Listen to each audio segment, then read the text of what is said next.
En una era dominada por imperios, dioses de piedra y coronas levantadas sobre la sangre de los oprimidos, comenzó la historia de Moisés, una vida escrita no solo con hechos humanos, sino con intervención divina, destino y propósito eterno. Porque Moisés no nació para ser esclavo ni príncipe, sino libertador, aunque al inicio nadie, ni siquiera él mismo, podía imaginarlo, pues su nacimiento ocurrió en el momento más oscuro para el pueblo de Israel, cuando Egipto, temiendo la multiplicación de los hebreos, decretó que todo niño varón debía morir arrojado al río Nilo, convirtiendo el agua en tumba y el llanto en silencio.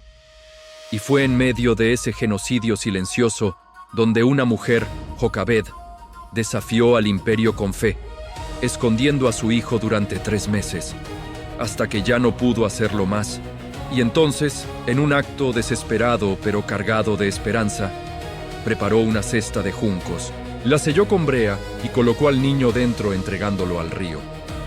No para perderlo, sino confiando en que Dios escribiría su historia más allá del miedo. Y aquella cesta flotó guiada por algo más que la corriente, llegando justo al lugar donde la hija del faraón descendía a bañarse. Y al escuchar el llanto del niño, algo se quebró en su corazón, y desafiando el decreto de su propio padre, decidió salvarlo, adoptarlo y criarlo como suyo, dándole el nombre de Moisés, sacado de las aguas, sin saber que ese niño sería quien un día sacaría a todo un pueblo del yugo egipcio. Y así Moisés creció entre palacios, columnas doradas y ejércitos disciplinados, educado en toda la sabiduría de Egipto, instruido en escritura, astronomía, estrategia militar y leyes imperiales. Rodeado de poder, privilegio y riqueza, pero con una identidad dividida, porque aunque vestía como egipcio y hablaba la lengua de los faraones, su sangre y su origen lo conectaban con los esclavos que construían ciudades bajo el sol ardiente. Y ese conflicto interior fue creciendo silenciosamente hasta el día en que Moisés, ya adulto, salió a observar a su pueblo y fue testigo de la brutalidad con la que un capataz egipcio golpeaba a un hebreo indefenso. Y en ese instante, toda su educación, su posición y su autocontrol se quebraron. Y movido por la ira y la justicia, mató al egipcio y lo enterró en la arena, creyendo que había actuado en secreto. Pero cuando descubrió que su acto era conocido y que el faraón buscaba su muerte, comprendió que no pertenecía ni al palacio ni al desierto, y huyó,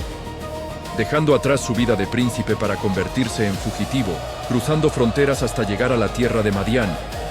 donde pasó de mandar a obedecer, de ser servido a servir, de vivir entre oro a caminar entre polvo, convirtiéndose en pastor de ovejas, una ocupación despreciada por los egipcios.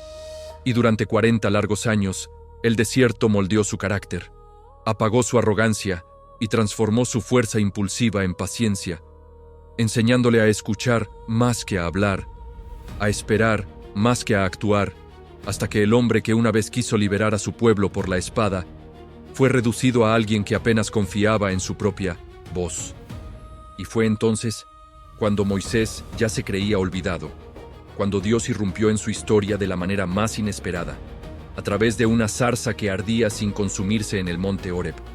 Y al acercarse, Moisés escuchó su nombre pronunciado con autoridad y ternura, y la voz que emergía del fuego le ordenó quitarse las sandalias,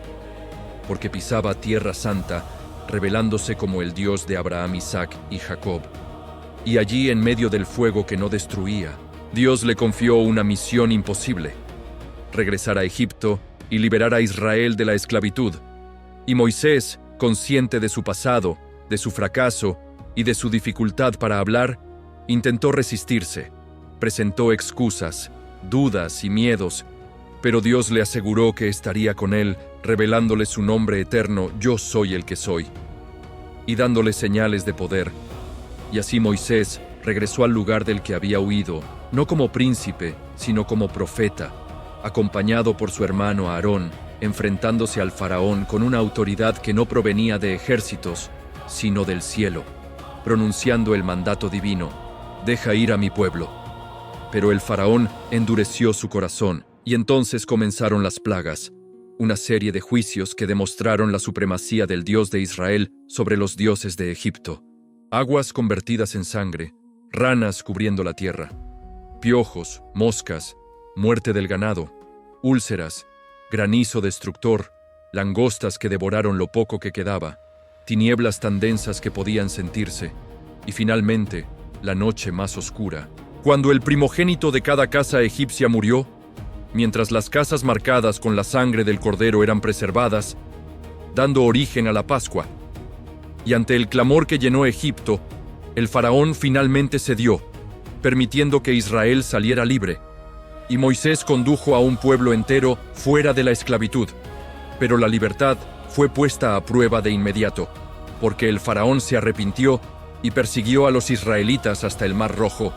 y allí, atrapados entre el agua y el ejército más poderoso del mundo, el pueblo entró en pánico.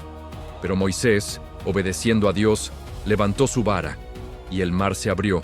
formando muros de agua a ambos lados, permitiendo que Israel cruzara en seco, y cuando los egipcios intentaron seguirlos,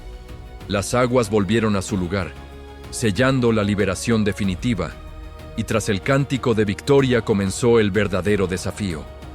El desierto, un lugar donde la fe fue probada día tras día, donde el pueblo murmuró, dudó y deseó regresar a Egipto, y donde Dios proveyó maná del cielo, agua de la roca y guía constante a través de una columna de nube de día y de fuego de noche, mientras Moisés actuaba como mediador, intercediendo una y otra vez por un pueblo rebelde. Y fue en el monte Sinaí donde Moisés ascendió a la presencia divina, envuelto en truenos, relámpagos y fuego, recibiendo la ley, los 10 mandamientos estableciendo el pacto entre Dios e Israel, mientras abajo el pueblo impaciente construía un becerro de oro, provocando la ira divina, y Moisés, rompiendo las tablas, volvió a interceder rogando por misericordia, demostrando que su grandeza no estaba en el poder, sino en su amor por el pueblo. Y durante 40 años, Moisés guió a Israel por el desierto, enfrentando rebeliones, traiciones y desafíos a su autoridad, pero también experimentando una intimidad única con Dios, hablando con Él cara a cara como un amigo habla con otro, hasta que finalmente condujo al pueblo hasta las puertas de la tierra prometida, aunque a él no le fue permitido entrar por un acto de desobediencia, y al final de su vida, Moisés subió al monte Nebo, contempló la tierra que había anhelado toda su vida, bendijo al pueblo y murió allí, siendo sepultado por Dios mismo, en un lugar desconocido, cerrando la historia del mayor libertador de la Biblia, no como un conquistador, sino como un siervo fiel, cuya vida demuestra que Dios no llama a los perfectos, sino que perfecciona a los llamados, y que la verdadera libertad no comienza cuando se rompen cadenas externas, sino cuando el corazón aprende a confiar plenamente en Él. Y así la historia de Moisés no es solo el relato de un hombre, sino la crónica de una liberación que marcó para siempre la historia de la fe y de la humanidad.